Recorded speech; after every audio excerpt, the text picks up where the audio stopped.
શહેરના વરાછા વિસ્તારમાં આવેલી ખાડીની ગંદકી તાત્કાલિક દૂર કરવા અને પ્રોપર પ્લાનિંગ કરી તેનું નિરાકરણ કરવા માટે કોંગ્રેસના કોર્પોરેટરો સહિત કાર્યકરો ઉપવાસ પર બેસી વિરોધ નોંધાવ્યો હતો અને તાત્કાલિક ધોરણે ખાડીની ગંદકીનું નિરાકરણ નહીં કરવામાં આવે તો ના છૂટકે ઉગ્ર આંદોલન કરવાની ફરજ પડશે તેવી ચીમકી ઉચ્ચારી હતી।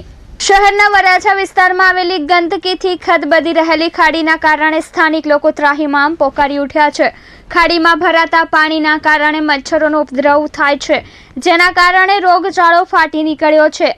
અહીંના સ્થાનિક લોકો મચ્છરોના કરડવાથી રાતભર સૂઈ નથી શકતા અને પાણીજન્ય રોગચાળાના શિકાર બની રહ્યા છે।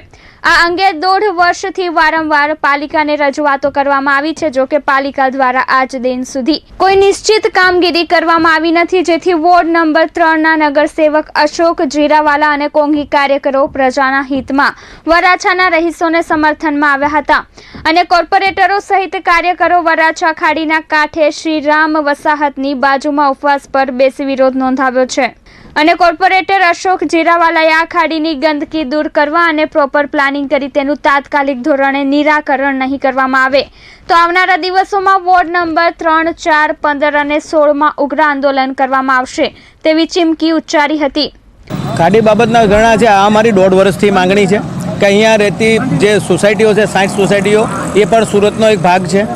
તમામ લોકો વેરા ભરે છે, એને વારંવાર અમે રજૂઆતો કરીએ છીએ કોર્પોરેશનમાં, કમિશનરને, તમામ જગ્યાએ, પણ ભાજપ શાસકો આ વિસ્તારની કોર્પોરેટરની અનદેખી કરી રહ્યા છે અને સત્તાધીશોનું કામ કરવા માંગતા નથી।